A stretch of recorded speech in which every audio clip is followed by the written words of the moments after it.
ನೀವು media social media ಜನರಿಗೆ thanks. ನೀವು ನಾನು ಅಷ್ಟು ಪ್ರೀತಿಸ್ತೀರಾ, ನನ್ನ ವೀಡಿಯೋಗಳನ್ನ ಅಷ್ಟು ಶೇರ್ ಮಾಡ್ತೀರಾ, ಕೇರ್ ಮಾಡ್ತೀರಾ. ನನಗೆ ನಿಮ್ಮಿಂದ ಅವಕಾಶಗಳ ಮೇಲೆ ಅವಕಾಶಗಳು ಬರ್ತಾಯಿದೆ. ನಾನು ಯಾವತ್ತೂ ಮರೆಯಲ್ಲ. ನಾನು ನಿಯತಿ ನಾಯಿ ಥರ ನಿಮಗೆ. ನನಗೇನೇ ಒಳ್ಳೆಯದಾದರೂ ಅದು ಕಾರಣ ನೀವುಗಳು. ಆ್ಯಂಡ್ ಭಾಳ ಖುಷಿ ಆಯಿತು. ಶಶಿಕಲಾ ಅಮ್ಮ, ನವೀನ್ ಅನ್ನೋರು ನನಗೊಂದು ಪಿಕ್ಚರ್ ಕೊಟ್ಟವ್ರೆ. ಆ ಪಿಕ್ಚರ್ ಶೂಟಿಂಗ್ ಲೊಕೇಶನಲ್ಲೇ ಇಲ್ಲಿದ್ದೀನಿ. ಅವ್ರನ್ನ ಪರಿಚಯ ಮಾಡಿಕೊಡ್ತೀನಿ. ಯಾಕಂದರೆ ಗೆದ್ದಿರೋರನ್ನ ಗೆಲ್ಸೋದು ದೊಡ್ಡ ವಿಷಯ ಅಲ್ಲ, ಗೆಲ್ಲಬೇಕು ಅಂತ ಆಸೆ ಇಟ್ಕೊಂಡು ಗೆಲ್ಲಿಸ್ತೀರಲ್ಲ ಅದು ದೊಡ್ಡ ವಿಷಯ. ಬನ್ನಿ ಇವಾಗ ನವೀನ್ ತೋರಿಸ್ಕೊಡ್ತೀನಿ. ಇವನೇ ನವೀನ್ ಅಂತ, ನನ್ನ ಆತ್ಮೀಯ. ನನಗೆ ಪಿಕ್ಚರ್ ಕೊಟ್ಟಿಗೆ ಎಷ್ಟಪ್ಪ ನೀವು ಮಾಡಲೇಬೇಕು ಅಂತ ಕೇಳಲ್ಲ. ಆ್ಯಂಡ್ ಇವತ್ತು ಮಾಡ್ತಾಯಿದ್ದೀನಿ. ಆಮೇಲೆ ಹಂಗೆ ಬನ್ನಿ ಡೈರೆಕ್ಟ್ರು ನಿರಂಜನ್ ಅಂತ ಡೈರೆಕ್ಟ್ರು, ಈ ಪಿಕ್ಚರ್ ಡೈರೆಕ್ಟ್ರು ತುಂಬ ಒಳ್ಳೆ ಕಾನ್ಸೆಪ್ಟ್ ಇಟ್ಕೊಂಡವ್ರೆ. ಆ್ಯಂಡ್ ಮೀನಿಂಗ್ ಇರುತ್ತೆ, ಮೆಸೇಜ್ ಇರುತ್ತೆ. ನಾನು ಯಾವತ್ತಾದರೂ ಮೀನಿಂಗು ಮೆಸೇಜ್ ಇಲ್ಲದೆ ಮಾಡಿದ್ದೀನಿ ಆ ಸಿನಿಮಾ. ನಾನು ಮೀನಿಂಗು ಮೆಸೇಜ್ ಇಟ್ಕೊಂಡೇ ಮಾಡ್ತೀನಿ. ಹಾಗಂತ ನಿಮಗೆ ಬೋರ್ ಆಗೋಲ್ಲ, ಎಂಟರ್ಟೈನ್ಮೆಂಟು ಇರುತ್ತೆ. And last but not the least ಇರ್ತೀನಿ ಅಲ್ವಾ, ಕ್ಯಾಮ್ರಾಮನ್ನು ಗೌತಮ್ ಅಂತ ತುಂಬ ಚೆನ್ನಾಗಿ ಕೆಲಸ ಮಾಡ್ತವ್ರೆ. ಇವರು ಡೈರೆಕ್ಟ್ರು ಕೂಡ, ಇವರು ಬೇರೆ ಪಿಕ್ಚರ್ ಡೈರೆಕ್ಷನ್ ಕೂಡ ಮಾಡೋರೆ.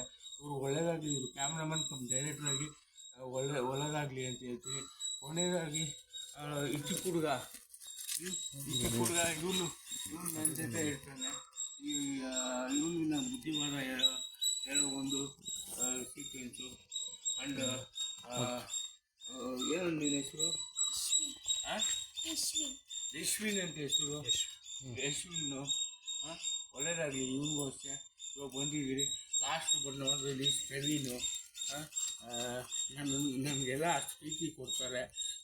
ನಿಮ್ಗಳ ಥರ ನೀವುಗಳು ನನ್ನ ಮರೆಯೋದು ಬಿಟ್ಟಿಲ್ವಲ್ಲ. ನಾನು ನಿಮಗೆ ಕೇಳಿದ್ರು ಮೀಡಿಯಾ ಪ್ಲಸ್ ಸೋಷಿಯಲ್ ಮೀಡಿಯಾಗೆ. ಹಂಗೆ ನವೀನ್ ಅಂಥವ್ರಿಗೆ, ಶಶಿಕಲಮ್ಮ ಅಂಥವ್ರಿಗೆ, ಹರೀಶ್ ಅಂಥವ್ರಿಗೆ ಥ್ಯಾಂಕ್ಸು. ನನಗೆ ಅವಕಾಶ ಬರೋಂಗೆ ಮಾಡಿಕೊಡ್ತಾ ಇದ್ದಾರೆ.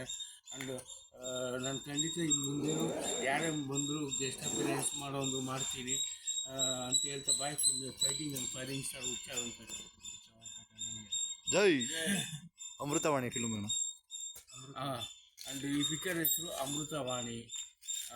ಒಳ್ಳೆಯದಾಗಲಿ. ಈ ಅಮೃತವಾಣಿ ನಾನು ರಿಲೀಸ್ ಮಾಡಿದಾಗ ನಾನು ನಿಮ್ಗೆ ಹೇಳ್ತೀನಿ. ಆವಾಗ ನೀವು ಶೇರ್ ಮಾಡಿ, ಕೇರ್ ಮಾಡಿ, ಇದನ್ನು ಗೆಲ್ಲಿಸಿ. ಇದನ್ನು ಗೆಲ್ಸೋದ್ರಿಂದ ನಮ್ಮನ್ನೆಲ್ಲರನ್ನೂ ಗೆಲ್ಸ್ದಂಗೆ ಆಗುತ್ತೆ. ಹಾಗಂತ ಗಲೀಜಿಗೆ ಗೆಲ್ಲಿಸ್ಬೇಡಿ. ಗಲೀಜಿಲ್ಲದೆ ಮಾಡ್ತಾಯಿದ್ದೀರಿ. ನೀವು ಗೆಲ್ಸಿರಿ ಅಂದ್ಕೊಳ್ತೀನಿ. ಯಾಕಂದರೆ ನಿಮಗೆ ಶುದ್ಧವಾದ ಯಾವುದೇ ಕೊಟ್ಟರು, ಮೀನಿಂಗ್ ಇರೋದು ಕೊಟ್ಟರು, ನೀವು ಗೆಲ್ಸಿದ್ದೀರ, ಹಂಗೆ ಗೆಲ್ಸಿ ಅಂತ bye from fighting and firing star Utsaha ಅಂತ.